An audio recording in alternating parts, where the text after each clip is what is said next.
7 bölüm. Элиша Теңирдин сөзүн уккула.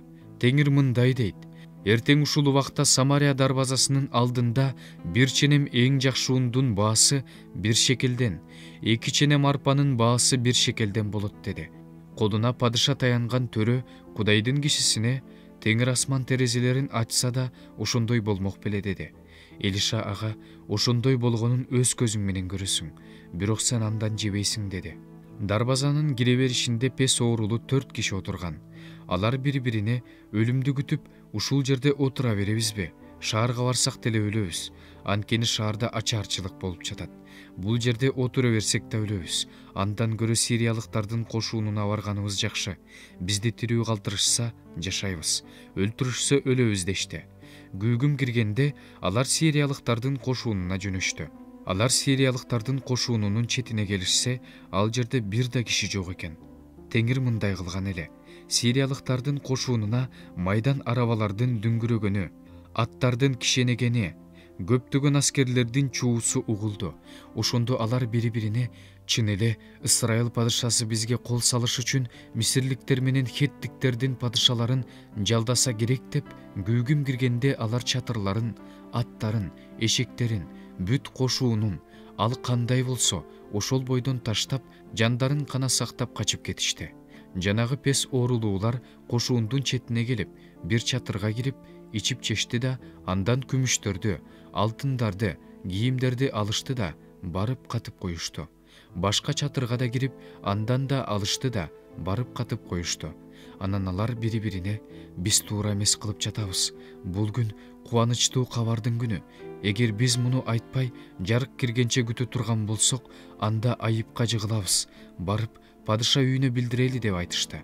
Алар барып, шаар дарбазачыларын чакырып, аларга: биз сириялыктардын кошуунуна барсак, ал жерде бир да киши жок экен.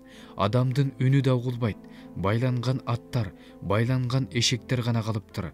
Чатырлар кандай болсо, ошондой боюнча туруптур деп айтып беришти. Дарбазачылар бул кабарды падыша сарайындагыларга айтып барышты.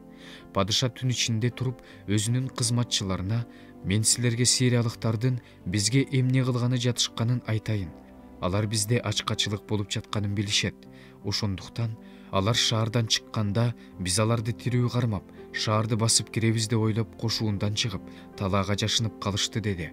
Ошондо анын кызматчыларынын бири: шаарда калган 5 атты алып, кишилерибизди жиберип көрөлү деди. Ысрайылдын кырылып калган атчан аскерлеринин кошуунунан калганы ошол гана болчу.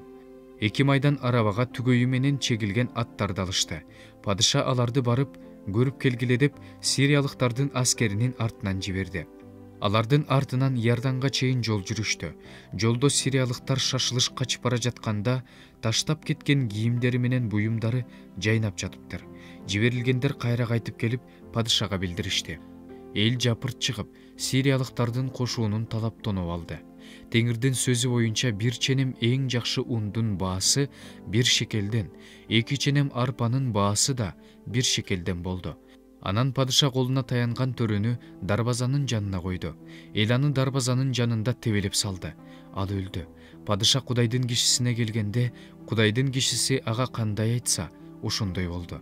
Ошондо Кудайдын кишиси падышага: эртең ушул убакта Самариянын дарбазасынын алдында 1 ченем эң жакшы ундун жана 2 ченем арпанын баасы 1 шекелден болот деген.